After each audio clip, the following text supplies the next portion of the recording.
নমস্কার বন্ধুরা, বরিশালী রান্নাবান্নার চ্যানেলে আপনাদের সকলকে স্বাগত জানাই।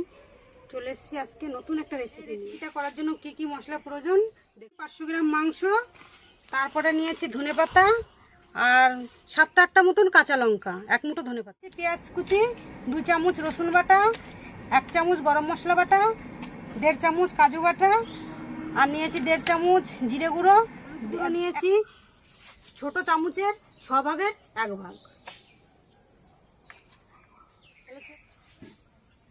এই রেসিপিটা করার জন্য নিয়েছি সাদা তেল, আর তো স্বাদ মতন লবণ তো থাকবেন, এটা যে যেমন খাবেন সে সেমনই দেবেন। ঠিক আছে, চলুন এবার উনুনটা ধরে নিয়ে যাক।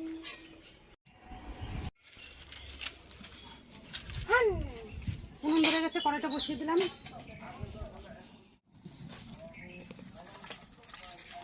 একটু গরম জল করে নিয়েছি, এই গরম জলের ভিতরে এই ধনেপাতাগুলো আর এই কাঁচা লঙ্কাগুলো ভিজিয়ে রাখলাম।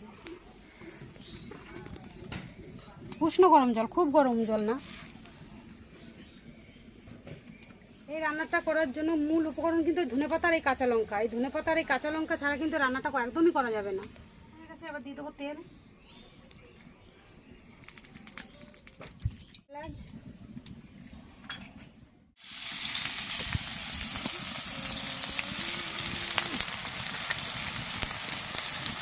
পেঁয়াজগুলো একটু লাল লাল করে ভেজে নেবো।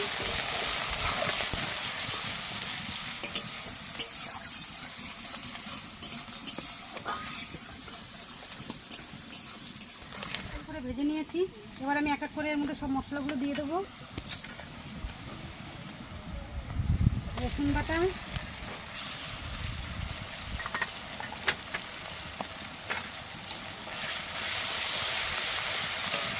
আদা বাটা,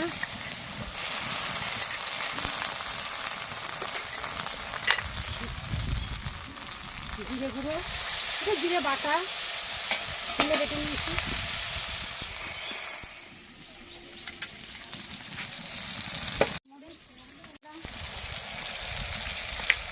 এবার এই মশলাটা ভালো করে একটু কষে নেব।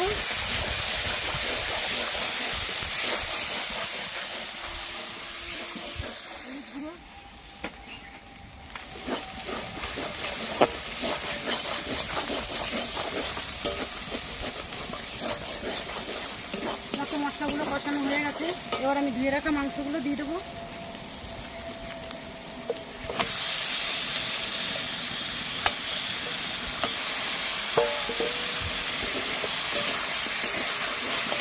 এই মাংসটা কিন্তু একদম অল্প আঁচে রান্না করবেন। একটু বাদাম বাটা,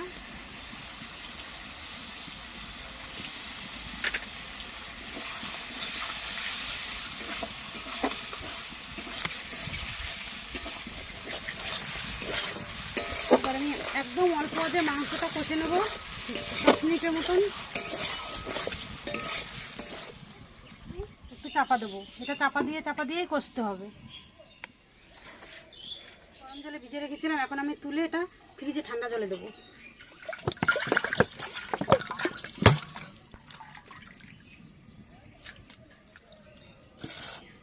এখন এটা 2 মিনিট ঠান্ডা জলে ভিজানো থাকবে। এখন আমি একটু চাপাটা খুলে দেখে নেবো। এই দেখুন কি সুন্দর জল বেরিয়ে গেছে, আমি কিন্তু জল দিইনি একটুকু।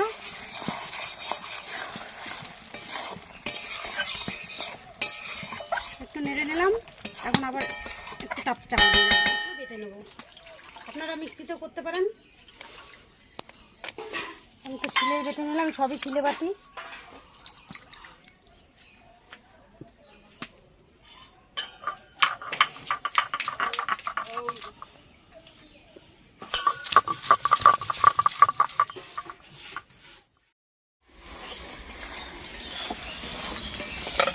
দেখুন মাংস কিন্তু সিদ্ধ হয়ে গেছে। ধনেপাতা কাঁচা লঙ্কা একসাথে বেটে নিলাম।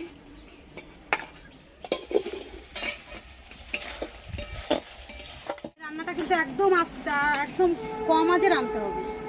এই দেখুন বেশি আঁচ হয়ে গেলে তারপরে তেল ছেড়ে দিয়েছে, এই যে চারিপাশ দিয়ে তেল দেখা যাচ্ছে।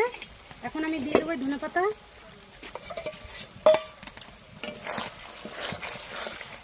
দেখুন কত সুন্দর কালার হয়ে গেলো, পুরো সবুজ কালার। এই ধনেপাতা দিয়ে তো একটু নেড়ে নিলাম ভালো করে। এই দেখুন এখন আবার চাপা দিয়ে দেবো।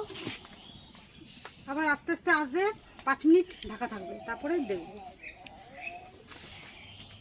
খাবি তো? হ্যাঁ। দেখুন আমার চিকেন রান্না তো হয়ে এসছে, তেল ছেড়ে দিয়েছে, এখন আবার একদম রেডি। এখন আমি নামিয়ে দেবো, হয়ে গেছে। এই দেখুন খুব সুন্দর দেখতে হয়েছে। আমার রান্না কমপ্লিট। আর এই রান্নাটার নাম হলো বেগমতি চিকেন। দেখি এবার খেয়ে কেমন হয়েছে।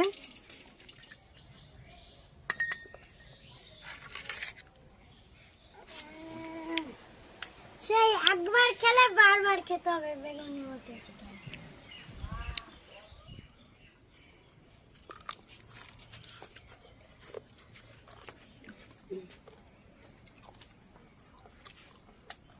দেখুন কৃষ্ণ ভেতরে সিদ্ধ হয়ে গেছে, আর খেতেও কিন্তু দারুণ লাগছে।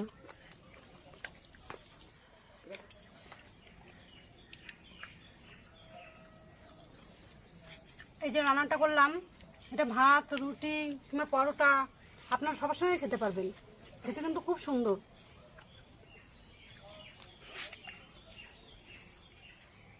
দেখুন কেমন লাগছে খেতে, দারুণ। হেবি সুন্দর না? একবার খেলে বারবার খেতে হবে। আপনারা তো দেখলেন আমি কিভাবে রান্নাটা করলাম। আপনারা একবার হলো বাড়িতে বানিয়ে খাবেন, এভাবে দেখবেন খুব ভালো লাগে খেতে, খুব সুন্দর। আজকে আমার ভিডিওটা এখানেই শেষ। আর যদি আমার ভিডিওটা ভালো লেগে থাকে আপনাদের তাহলে আপনারা সবাই লাইক করবেন, কমেন্ট করবেন, শেয়ার করবেন। আর যারা ইউটিউবে দেখবেন তারা অবশ্যই সাবস্ক্রাইব করবেন। আর ফেসবুকে যারা দেখবেন তারা ফেসবুক পেজটি ফলো করে দেবেন।